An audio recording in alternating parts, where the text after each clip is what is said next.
é meu vaso escolhido. Esse é meu vaso escolhido e carece dele, querido, sofrer também pelo meu nome. Agora vá, Ananias, faça a oração que o teu servo está fazendo. Ananias está com medo, mas obedece à voz do Senhor. Ananias está caminhando até a casa de Judas, e no meio do caminho Deus já transforma Ananias. A Bíblia diz que Ananias adentra a casa de Judas, abre a porta, encontra Saulo prostrado.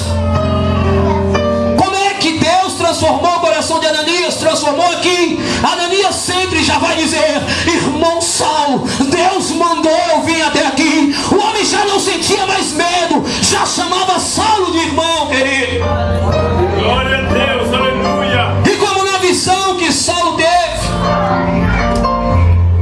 Ananias ora, as escamas caem do rosto daquele homem, e aquele homem volta a enxergar.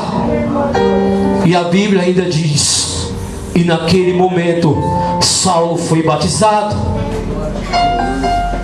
O homem que detestava crente, o homem que odiava crente, agora já foi batizado, e Deus vai começar uma transformação. Por isso, de início, querido, não acreditava que Deus poderia transformar um dos teus. Pode e vai transformar. Sabe por quê? Só por causa de uma coisa: porque Ele é Deus e não depende de homem para exatamente nada.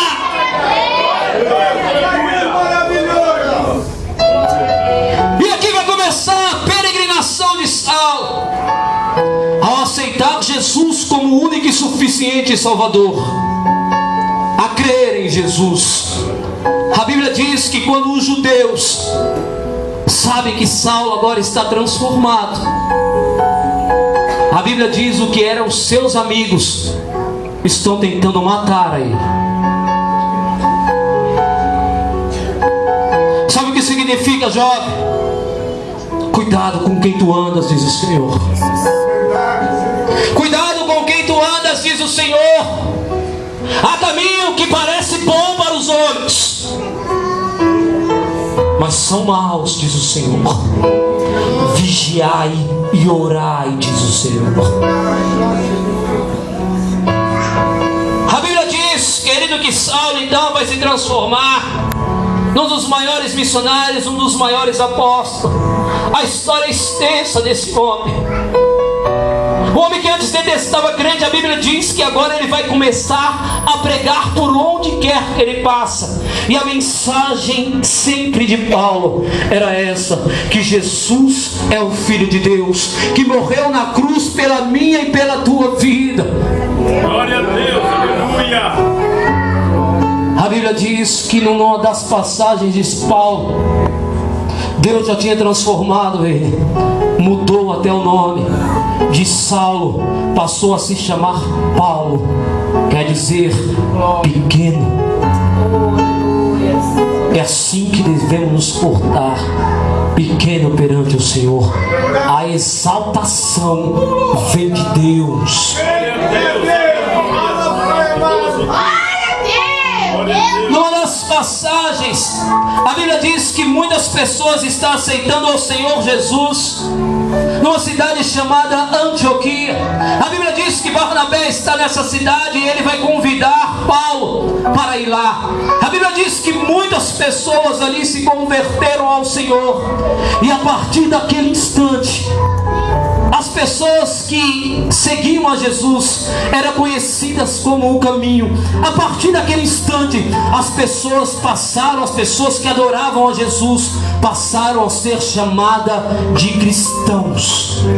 Glória a Deus, aleluia. Isso veio do homem que odiava crente. De tantas e tantas missões, de tantos e tantos lugares que esse homem vai fazer, pregando a palavra do Evangelho. A Bíblia nos relata que Paulo faz 3 viagens a uma cidade chamada Éfeso. Éfeso era uma cidade grande, e nessa cidade as pessoas visitavam essa cidade. Sabe por quê? porque ali existia um grande templo de uma falsa deusa chamada ou Diana ou Afrodite. As pessoas não iam por causa do Senhor, iam por causa dessa falsa deusa. Paulo passa a primeira vez nessa cidade, prega um pouco e volta. Pela segunda vez a mesma história. Mas tem a terceira viagem de Paulo. Na terceira viagem de Paulo, a Bíblia diz que Paulo está pregando dentro do templo. Pessoas têm aceitado a Jesus Cristo como o único e suficiente Salvador. Depois de um certo tempo, as mesmas pessoas que gostavam de Paulo começou a criticá-lo. As mesmas pessoas, e não eram pessoas de fora, eram pessoas da igreja, pessoas que Paulo vão chamar de lobos em pele de cordeiro. E durante um tempo Paulo prega ali, e depois Paulo foi expulso do templo. Mas nós somos templo e morada do Espírito Santo de Deus. Igreja não é quatro paredes. Deus não mora nesse lugar, porque a palavra do Senhor diz que Deus não habita em templo feito por mãos humanas. Mas eu posso te garantir que Deus está nesse lugar. Sabe por que Deus está nesse lugar? Porque você veio, porque Ele precisava falar com você, negado. Só por isso. Depois Ele também vai partir, mas veio falar com você. Paulo é expulso do templo, mas Paulo é igreja. Seu corpo é igreja. A Bíblia diz que por 2 anos Paulo vai pregar de casa em casa. Paulo vai pregar de escola em escola. Sabe o que significa isso, pastor? Que o chamado é teu. Ninguém toma, ninguém tira. Tu és escolhido do Senhor. Foi Ele que te chamou, querido. Se não tiver um lugar, tem que pregar de casa em casa. Mas a obra vai continuar, e a palavra de Deus vai ser anunciada na casa.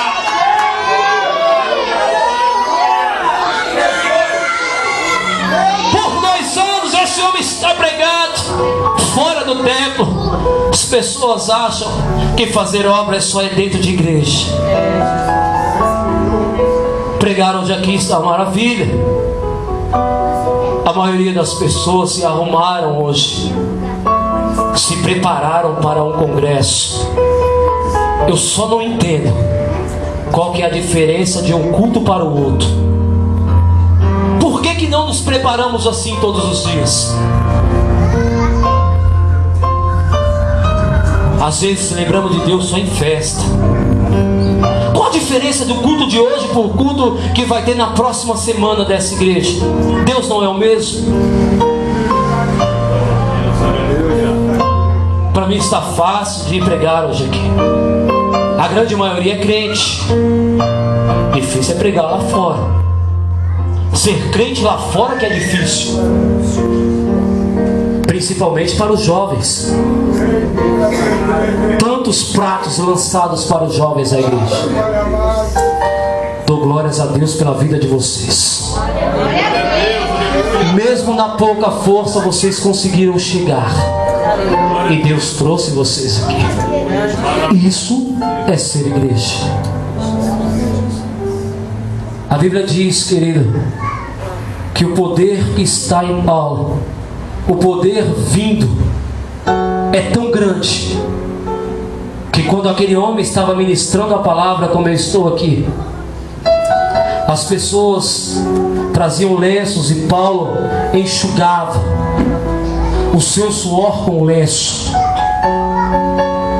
e as pessoas levavam os lenços para os enfermos, e através disso Deus curava as pessoas. Glória a Deus, aleluia. Mas não era um homem que detestava crente. É igual a você. Você é ex do mundo, já não é mais. Te colocaram nomes aí fora de alcoólatra, você não é mais. Te colocaram o nome de nóia, de prostituta. Essa aí não vai dar em nada. Se enganaram. Deus mudou a tua história, mudou o teu nome, te deu um novo RG. Tu és conhecido agora como obreiro do Senhor. Tu és conhecido agora como missionária de Deus. Tu és conhecida como cantora do Senhor. Aonde ninguém te dava nada, Deus te levantou, ungiu a tua voz e vai te levar para outros lugares com ou sem voz, Nagá. Há uma nova história para ti, querido. Tu és ex-Saulo, tu agora é Paulo. Glória a Deus. Tu agora pode ser chamado de pastor. Tu agora pode ser chamado de pregador. Qual que é o título, querido, que tu tanto busca? Continua a buscar, continua a orar. No tempo certo, Deus vai te dar. Tu tens uma nova história, querido, e uma nova história escrita pelo dedo de Deus. Uma nova história, histórias cheias de vitória, querido. A perseguição há, mas tem vitória, querido. E o final é lindo, querido. O final é lindo. Tu vai para uma terra linda. Tudo é de ouro, querido. Já não vai ter mais noite, já não vai ter mais dor, já não vai ter morte. E tu vai morar lá e verás a Deus.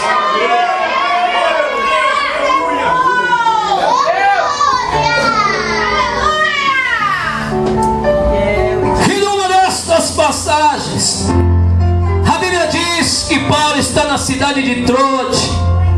O desejo dele é visitar uma outra cidade. Mas à noite, quando aquele homem vai se deitar, ele tem uma visão. Ele sonha que um homem da Macedônia pede ajuda para ele. Na visão que ele tem, o homem da Macedônia está dizendo para ele: venha nos ajudar, Paulo. A Bíblia diz então que Paulo então decide ir para a Macedônia. E passando pela Macedônia, Paulo vai ter grandes provas. Mas não foi o Espírito Santo de Deus quem falou isso para ele. A visão não vinha de Deus.